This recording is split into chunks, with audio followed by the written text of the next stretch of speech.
What's up everyone, welcome back to the channel. हम लोग discuss करेंगे आज एक ऐसा चैप्टर जो कि सिंपलेस्ट ऑफ ऑल है, लेकिन बच्चों को कई बार इसमें बहुत सारे कंफ्यूजन्स होते हैं। तो let's talk about single entry system या फिर अकाउंट्स फ्रॉम इनकम्प्लीट रिकॉर्ड्स। बहुत सिंपल आसान सा चैप्टर, आपके एग्जाम में काफी स्कोरिंग होने वाला है, तो बहुत सारा इस पे हार्डवर्क करने की जरूरत नहीं है आपको। बस थोड़ा छोटे छोटे हार्डवर्क करो और पूरे नंबर ले आओ।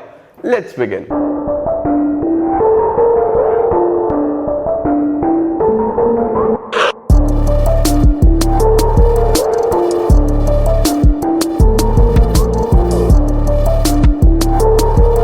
तो मेरे साथ साथ हेडिंग डाल लो भाई और बहनों, ladies and gentleman, boys and girls. Accounts from incomplete records, और इसी को हम लोग सिंगल एंट्री सिस्टम भी बोलते हैं।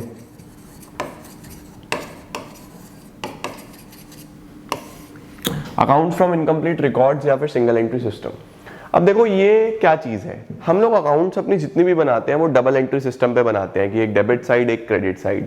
अब ये जो अकाउंटिंग है, ये जो आप डबल एंट्री सिस्टम पे बना रहे हो, ये एक काफी टेक्निकल चीज है और इसमें आपको एक स्किलफुल, एक एबिलिटी चाहिए, एक ऐसा इंडिविजुअल चाहिए जो प्रोफेशनल हो इस चीज में, वो ही बना सकता है। एक आम आदमी उसको नहीं बना सकता। अब इंडिया एक ऐसा कंट्री है जहां पे मैक्सिमम पीपल छोटे रिटेलर्स हैं, छोटे शॉपकीपर्स हैं, छोटा बिजनेस चलाते हैं, वो बहुत बड़ा बिजनेस नहीं चलाते। तो वो इतना ज्यादा ना तो स्किल रखते हैं, ना वो अफोर्डेबिलिटी रखते हैं कि वो अकाउंटेंट्स को हायर कर पाए या कुछ कर पाए। तो डबल एंट्री सिस्टम ना फॉलो करके वो लोग बस एक सिंगल एंट्री सिस्टम फॉलो करते हैं।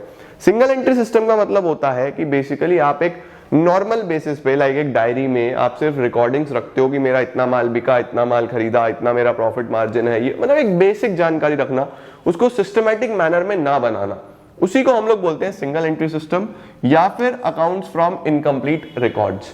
हमें क्या सीखना है इस चैप्टर में? हमें यह सीखना है कि आप तो अकाउंट्स पढ़ रहे हो, आपके पास कोई आ जाए कि भाई मैं एक छोटा दुकानदार हूं, मेरा प्रॉफिट कैलकुलेट करके दे दो, तो आप उसका प्रॉफिट कैसे कैलकुलेट करोगे?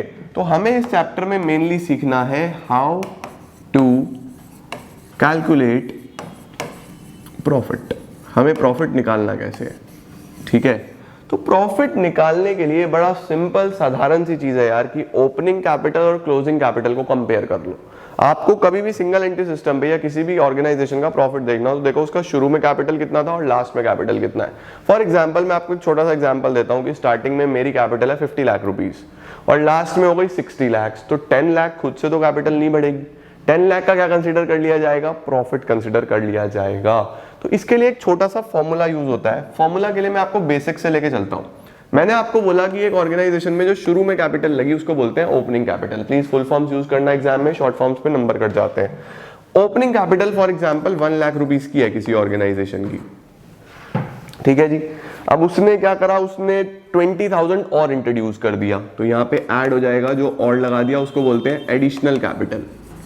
20,000 और लगा दिया, 5,000 रुपीज वो निकाल के घर ले गया, वो उसकी ड्राइंग्स हो गई, निकाल के घर ले गया, तो यहां से माइनस कर दो, माइनस हो गया ड्राइंग्स। ड्राइंग्स कितना हो गया जी? माइनस कर दूंगा मैं 5,000। मुझे फॉर एग्जांपल प्रॉफिट हुआ 10,000 रुपीज का। अगर 10,000 का प्रॉफिट हुआ तो वो इसमें प्लस होगा, 10,000 का प्रॉफिट हो गया। साल खत्म हो गया, साल खत्म हो गया तो मुझे क्लोजिंग कैपिटल निकल के आ जाएगा मेरे पास। क्लोजिंग कैपिटल कितना आ जाएगा? 120, 130, 125। 125 का मेरे पास क्लोजिंग कैपिटल निकल के आ गया, ठीक है या नहीं है? अब फॉर एग्जांपल आपको कोई, ये तो प्रॉफिट मैंने गिवन है, मैंने दिया है आपको प्रॉफिट, आपको कोई ये प्रॉफिट ना दे, फॉर एग्जांपल इसे बिल्कुल गायब कर दो, ऐसा कर दो। 10,000 है आपको दिख रहा है, लेकिन मैंने कह दिया कि ये गिवन नहीं है, आपको ये प्रॉफिट निकालना है। तो क्या मैं ऐसा कर सकता हूं कि मैं इस प्रॉफिट को यहीं पे छोड़ता हूं कि मुझे प्रॉफिट निकालना है, तो profit is equal to closing capital, ये तो गिवन ही है 125, ये जो ड्राइंग्स है इधर जाके प्लस हो जाएगा, प्लस ड्राइंग्स यानी कि प्लस 5,000, ये इधर आके माइनस हो जाएगा, माइनस एडिशनल कैपिटल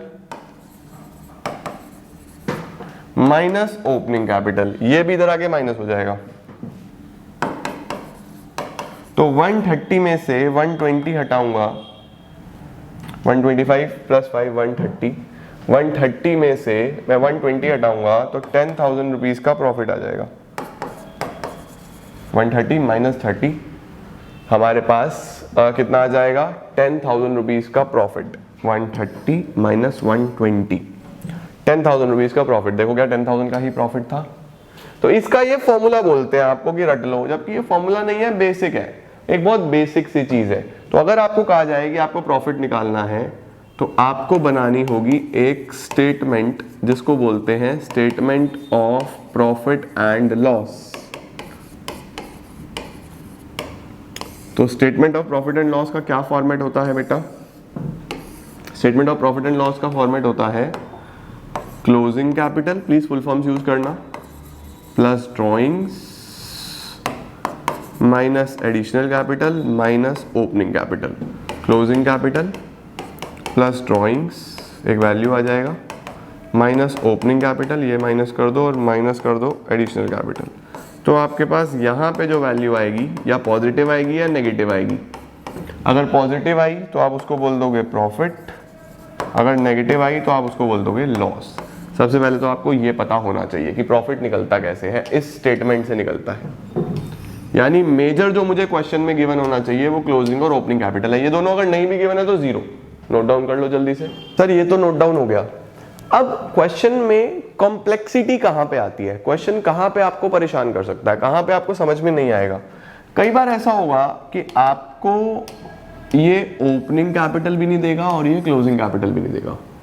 आपको बोलेगा मुझे तो ओपनिंग कैपिटल भी नहीं पता, मुझे तो क्लोजिंग कैपिटल भी नहीं पता। तो उस केस में क्या करेंगे? पहले आप ये लिखो, स्टेटमेंट्स टू बी प्रिपेयर्ड। इस चैप्टर में आपको क्या क्या बनाना है? Number 1, opening statement of affairs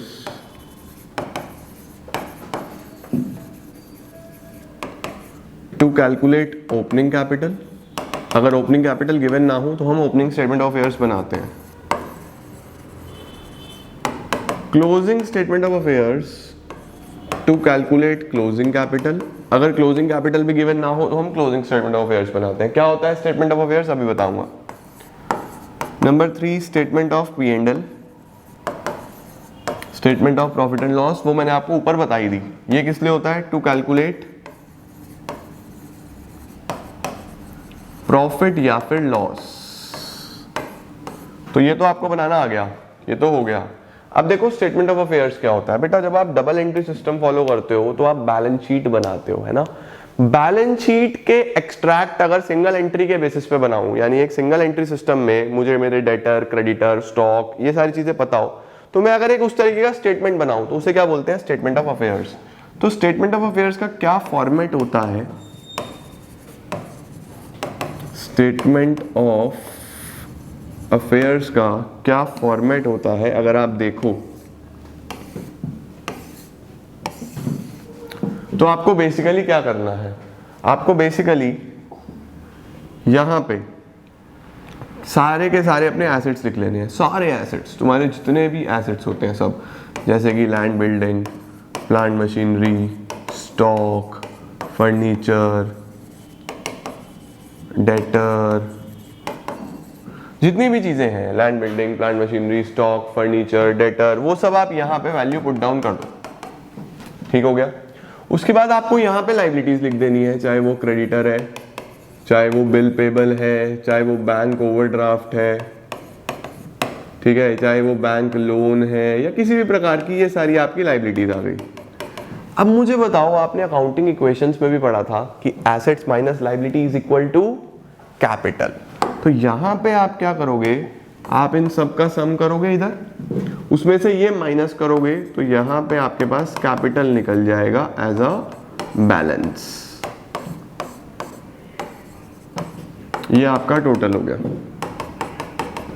आपका कैपिटल निकल जाएगा एज अ बैलेंस। तो अगर आपको कैपिटल निकालना हो तो कैपिटल कैसे निकलता है?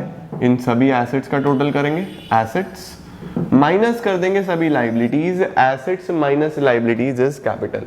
तो अगर आप शुरू के फिगर्स ले रहे हो, ओपनिंग वाले फिगर्स, जैसे कि जो 1 अप्रैल 2016 लेट्स सपोज, तो जो शुरू की स्टेटमेंट बनाओगे, आपको क्वेश्चन में गिवन होंगे शुरू के फिगर्स भी लास्ट के फिगर्स भी, जो शुरू की स्टेटमेंट बनाओगे उसको बोल देंगे ओपनिंग स्टेटमेंट ऑफ अफेयर्स, उससे ओपनिंग कैपिटल निकाल लोगे। जो लास्ट की स्टेटमेंट बनाओगे उसको बोल देंगे क्लोजिंग स्टेटमेंट ऑफ अफेयर्स, वो आप बिल्कुल लास्ट में निकालेंगे। ठीक है जी। इस तरीके से एक सिस्टमैटिक मैनर में आप क्या प्रिपेयर करते हो, आप प्रिपेयर करते हो स्टेटमेंट ऑफ अफेयर्स, जिससे आप ओपनिंग कैपिटल या क्लोजिंग कैपिटल निकालेंगे। सही हो गया। अब इसके बाद क्या होता है, इसके बाद आपको अगर क्लोजिंग बनानी हो तो क्लोजिंग में भी सेम फॉर्मेट, आप क्लोजिंग के सारे एसेट्स ले लेंगे, सारे के सारे एसेट्स में से माइनस कर देंगे सारी की सारी लायबिलिटीज, तो क्या निकल जाएगी, आपकी क्लोजिंग कैपिटल निकल जाएगी। बात समझ में आई। बस आपका काम हो गया, आपको क्लोजिंग कैपिटल भी मिल गई, आपको ओपनिंग कैपिटल भी मिल गई। ड्राइंग्स आपको स्ट्रेट फॉरवर्ड गिवन होती है कि ड्राइंग्स कैसे करी गई है। अब याद रखना, ड्राइंग्स आपको अगर पर मंथ दी हुई है, फॉर एग्जांपल 1000 पर मंथ, तो आप 1000 इंटू 12 कर दोगे 12 महीने के लिए।